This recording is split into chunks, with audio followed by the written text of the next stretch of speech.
Hello dear champions, welcome back to the knowledge point. कैसे हैं आप सब लोग? आई होप आप काफी अच्छे होंगे और आपकी पढ़ाई उससे भी अच्छे से चल रही होगी। तो आज के इस वीडियो में मैं लेके आई हूँ, हमारा कंटिन्यू है जो चैप्टर नंबर 6 जो डेमोक्रेसी है, उसका आज लास्ट लेक्चर होगा, जिसमें हम लोग आज एक इम्पॉर्टेंट टॉपिक पढ़ने वाले हैं जो होगा challenges to democratic practice in India और emergency 1975 and the democracy and you. आज हम लोग ये 3 टॉपिक कवर करने वाले हैं। मैंने इसका ऑलरेडी 2 लेक्चर जो है वो अपने यूट्यूब चैनल पे अपलोड कर दिया है, तो अगर आपने उसको चेकआउट नहीं किया तो ज़रूर उसको चेकआउट कीजिएगा। मैंने ऊपर आई बटन में उसको टैग कर दिया है, नीचे डिस्क्रिप्शन बॉक्स में भी आपको पूरी लिंक उसको मिल जाएगी। और मेरे आने वाली वीडियो में मैं इसकी टेक्सचुअल एक्सरसाइज भी लेके आऊंगी। So stay tuned with the knowledge point and please subscribe the knowledge point for more amazing videos. चलिए आज के लेक्चर को स्टार्ट करते हैं बिना किसी देरी किए। सबसे पहला पॉइंट जो है वो है challenges to democratic practice in India. हमारे पास जो डेमोक्रेटिक प्रैक्टिस होती है इंडिया में, वो किस तरीके से उसमें चैलेंजेस आते हैं, क्या हमें उसमें सिचुएशन फेस करने को मिलती है, वो आपको देखने को मिलेगा। Now the first point is democracy requires constant care, awareness, active participation from both institution and citizen. हमारी जो डेमोक्रेसी होती है उसको कांस्टेंट केयर की, अवेयरनेस की, और जो इंस्टीट्यूशन और सिटीजन है उसका एक्टिव पार्टिसिपेशन होना चाहिए। अगर उसमें एक्टिव पार्टिसिपेशन नहीं होगा तो वो डेमोक्रेसी ही नहीं कहलाएगी। While the Constitution guarantees valuable rights to all citizens, it also expects individual to exercise these rights responsible। यहाँ पे जो कॉन्स्टिट्यूशन है वो हमें गारंटेड करता है कि जो सिटीजन के सारे राइट्स है वो उनके लिए वैल्यूएबल है, बट बदले में वो इंडिविजुअल एक्सरसाइज जो होती है, इट मीन्स कि हमारे जो भी राइट्स है उसको हम लोग एक रिस्पॉन्सिबल सिटीजन की तरह उसको एक्सरसाइज करें, ये भी साथ में वो हमसे उम्मीद करते हैं। And in this sense democracy is not limited to elections. It reflects in everyday behavior, decision making and civics responsibility। जैसे आपने देखा होगा कि आज के टाइम पे जो ट्रेंड कर रहा है वो इंडिया का सिविक सेंस है। किस तरीके से इंडियन के सिविक सेंस हमें डेली यूज में देखने को मिलता है कि कहीं पे जो गाड़ी है वो रॉन्ग साइड में आ रही है तो पीपल को उनको सिविक सेंस सिखाना पड़ रहा है। और लेटेस्ट में जो अभी ट्रेंड चला था कि किस तरीके से जो वीआईपीज है, जो पॉलिटिशियंस है, उनके लिए यहाँ पे बाकी जो सिटीजन है उनकी गाड़ियों को रोक दिया जाता था ताकि उनको एक प्रॉपर वे मिल सके जब भी वो जाए। तो वहाँ पे पीपल ने उनको हॉर्न बजाते हुए जो है वो उसका प्रोटेस्ट वहाँ पे किया था। तो ये जो सारे डेमोक्रेटिक वैल्यूज है कि जो इलेक्शन तक लिमिटेड नहीं रहते, वो हमारे एवरीडे बिहेवियर में किस तरीके से हमारा सिविक रिस्पॉन्सिबिलिटी है, क्या डिसीजन मेकिंग है, वो उसके भी उसमें इन्वॉल्वमेंट होता है। Action such as damaging public property, spreading misinformation और violating public rules weaken democratic values. अगर यहाँ पे हम लोग पब्लिक प्रॉपर्टी को डैमेज करते जाएंगे और अगर हम लोग मिस इन्फॉर्मेशन स्प्रेड करते जाएंगे, पब्लिक रूल्स का हम लोग वायलेंट करेंगे, तो ये डेमोक्रेटिक वैल्यूज को थोड़ा वीकन कर देता है। Similarly indifference towards public issues can adversely affect the health of an democracy. और जो पब्लिक इश्यूज है उसमें अगर इंडिफरेंस आता है तो वो कहीं ना कहीं हमारी डेमोक्रेसी को अफेक्ट करता है। India has made significant progress in ensuring representation and participation. India ने जो है वो सिग्निफिकेंट प्रोग्रेस किया है ये इंश्योर करने में कि जो भी रिप्रेजेंटेशन और जो भी पार्टिसिपेशन है वो एक्यूरेट तरीके से किया जाए। However, it continues to face several challenges such as illiteracy, misinformation and inequality। But कहीं ना कहीं हर एक अगर कोई भी आपको अच्छी चीज दिख रही है तो कहीं ना कहीं उसको आपको बैक लूप हॉप देखने को मिलेगा ही। तो वैसे ही चाहे हम लोग कितना भी अच्छा क्यों ना कर ले, बट हमारे सामने कुछ कंटिन्यू सेवरल चेंजेस आते रहेंगे, जैसे कि इलिटरेसी होना, मिस इन्फॉर्मेशन होना और इनइक्वालिटी का होना। ठीक है। In recent times, the spread of fake news, especially through the social media and other digital platform, has emerged as a major concern। और आज के टाइम पे जो सबसे बड़ा हमारे लिए सामने चैलेंजेस आता है वो आता है फेक न्यूज स्प्रेड का, जो सोशल मीडिया पे आता है। और जो भी डिजिटल प्लेटफॉर्म है वो किस तरीके से हमारे लिए एक मेजर कंसर्न बन जाता है। जैसे कि अगर हम लोग सोशल मीडिया के फेक न्यूज की बात करें तो जैसे कि जब धर्मेंद्र सर का जब डेथ नहीं हुआ था तो न्यूज में ऐसा चला था कि धर्मेंद्र जी की डेथ हो चुकी है, बट बाद में उनके सन ने आके बताया कि उनकी डेथ नहीं हुई है, he is completely all right. But वही यहाँ पे एक आपको एग्जांपल दिया मैंने कि किस तरीके से सोशल मीडिया जो है वो एक फेक न्यूज क्रिएट करता है। नेक्स्ट है such information can influence public opinion, create confusion and sometimes even lead to conflict. और इसी मिस इन्फॉर्मेशन की वजह से कहीं ना कहीं पब्लिक ओपिनियन पे इन्फ्लुएंस आता है, कंफ्यूजन क्रिएट होता है और कहीं ना कहीं ये कॉन्फ्लिक्ट को भी लेड करता है। Issues like poverty, rationalism, gender inequality and social discrimination also create barriers to equal participation. But कहीं ना कहीं poverty आ गया, religion based आ गया, gender inequality आ गया और जो social discrimination होते हैं वो equal participation में कहीं ना कहीं barrier create कर सकते हैं। ठीक है, चलिए हमारे पास ये टॉपिक कंप्लीट होता है। अब आता है हमारे पास एक हमारा हिस्ट्री का इम्पोर्टेंट टॉपिक जो है इमरजेंसी।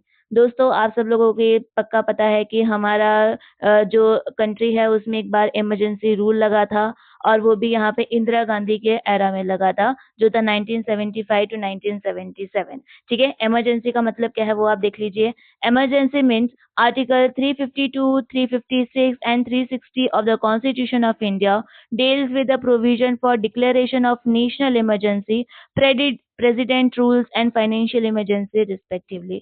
यहाँ पे हमारा आर्टिकल जो 352 है, 356 और 360 के अकॉर्डिंग कॉन्स्टिट्यूशन ऑफ इंडिया जिस तरीके से वहाँ पे एक इमरजेंसी डिक्लेयर करता है नेशन वाइड, वहाँ पे हमारा प्रेसिडेंट रूल लग जाता है और जो भी फाइनेंशियल इमरजेंसी होती है वहाँ पे भी वो चीज लागू कर दी जाती है। चलिए इसको डिटेल में देखते हैं हम लोग। One of the major challenges to democracy in India was recorded when the emergency was imposed in 1975 to 1977।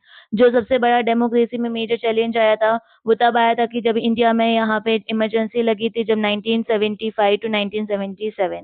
In the early 1970s, people dissatisfaction with the government led by the Indira Gandhi was growing। इसका reason क्या था कि जब 1970 में जब जो public का dissatisfaction था, जो इंदिरा गांधी की गवर्नमेंट थी वहां पे वो गवर्नमेंट सही से काम नहीं कर रही थी, जिसकी वजह से यहाँ पे पब्लिक का जो एनग्रोस्ड है वो ज्यादा हो गया था। और उन लोगों ने क्या किया था कि उन लोगों ने यहाँ पे इंदिरा गांधी के खिलाफ उन्होंने प्रोटेस्ट किया था, वो सारी चीजें की थी, मतलब इन शॉर्ट गवर्नमेंट के खिलाफ उन्होंने प्रोटेस्ट किया था। और उसी प्रोटेस्ट को रोकने के लिए, अपनी सीट बचाने के लिए जो इंदिरा गांधी है उन्होंने यहाँ पे इमरजेंसी डिक्लेयर की थी। Rising unemployment, inflation and allegations to misgovernance led to the widespread protest। और ये जो प्रोटेस्ट था इसका क्या कंप्लेन था कि अनएम्प्लॉयमेंट बढ़ रहा है, इन्फ्लेशन हो रहा है, एलिगेशन लगाए जा रहे थे मिसगवर्नेंस के और यही नेशन वाइड प्रोटेस्ट बन चुका था। In the June 1975, a national emergency was imposed on the grounds of internal disturbance. During this period, a majority of fundamental rights were suspected. The press was concerned and the numerous political leaders and activists were arrested। यहाँ पे क्या बोला गया है कि जो जून 1975 था जिसमें एक नेशनल इमरजेंसी लगा दी गई थी, जहाँ पे ये प्रोटेस्ट के दौरान जो भी फंडामेंटल राइट्स थे उसको सस्पेंड कर दिया था और जो भी प्रेस है उनको रोक दिया गया था और नंबरस पॉलिटिकल लीडर्स और एक्टिविस्ट को जो है वो अरेस्ट कर लिया था ताकि वो गवर्नमेंट के खिलाफ ना जा सके। And in democratic institution came under several strain and citizen freedom was restricted. और यहाँ पे क्या हुआ था कि जो डेमोक्रेटिक इंस्टीट्यूशंस थे उसके जो भी हमें चैलेंज इसमें क्या बताया गया कि जो भी हमारे डेमोक्रेटिक इंस्टीट्यूशंस थे वो स्ट्रेन आउट होते जा रहे थे, सिटीजन्स की जो फ्रीडम है उसको रिस्ट्रिक्टेड कर दिया गया था, इट मीन्स कर्टेल्ड कर दिया गया था। And mass movement led by the Jayaprakash Narayan, a political leader and socialist thinker popularly known as Lok Nayak, mobilise student and citizen specially in Bihar and Gujarat. आपको ये नाम यहाँ याद होना चाहिए कि यहाँ पे एक मास मूवमेंट हुआ था जिसको लीड कर रहे थे जयप्रकाश नारायण, जो एक पॉलिटिकल लीडर थे और सोशलिस्ट थिंकर थे, इनको यहाँ पे जो पॉपुलैरिटी मिली थी वो लोक नायक के नाम से मिली थी, जो इन्फ्लुएंस कर रहे थे सिटीजन और स्पेशली किसके, बिहार और गुजरात के। ठीक है, आपको ये पॉइंट इंपॉर्टेंट है कि आपको एग्जाम में आ सकता है। ठीक है, चलिए इसे में आगे कंटिन्यू करते हैं। द इमरजेंसी वाज लिफ्टेड इन 1977। ये इमरजेंसी 2 साल के लिए लगी थी और 1977 में इसको हटा दिया गया था। और यहाँ पे जब जनरल इलेक्शंस हेल्ड हुए थे तो वहाँ पे पीपल्स को जो है वो अपना एक्सप्रेशन शो करने का एक मौका मिला था, वहाँ पे फिर से इलेक्शंस हुए थे and then the defeat of the ruling government demonstrated the strength of Indian democracy and highlight the importance of constitutional safeguard, civil liberties and active citizen participation in protecting democratic values. अब यहाँ पे क्या हुआ था कि जब वहां पे इलेक्शंस हुए, पीपल ने जो रूलिंग गवर्नमेंट मीन्स जो इंदिरा गांधी की जो सरकार थी उसको गिरा दिया था, उसको डिफीट कर दिया था।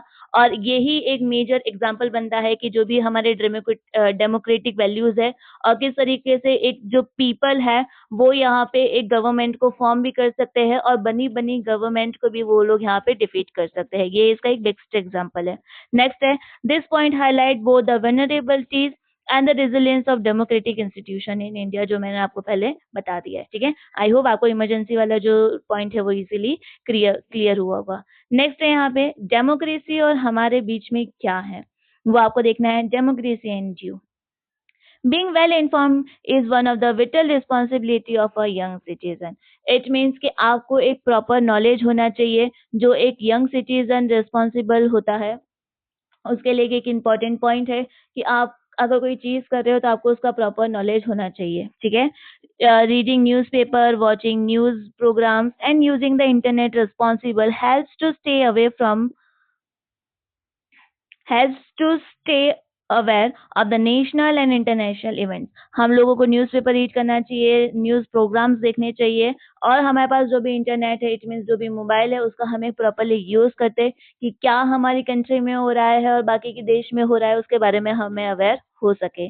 Access to authentic information enable us to form a informed opinion on a public issues, understanding how democracy operates in practice and contribute positive to society. हमें एक ऑथेंटिक इन्फॉर्मेशन का एक्सेस होना चाहिए जिस वजह से हमारे जो भी पब्लिक इश्यूज है उसके हम लोग ओपिनियन दे सके और ये समझ सके कि जो भी डेमोक्रेटिक है वो किस तरीके से ऑपरेट की जाती है, प्रैक्टिस की जाती है और किस तरीके से वो एक पॉजिटिव वे में कंक्लूड करती है हमारी सोसाइटी को। और जैसे कि प्रोग्राम्स हो गए like the national service scheme, NSS, and the National Cadet Corps NCC were designed to instill civil responsibility, social awareness and respect for the democratic ideas.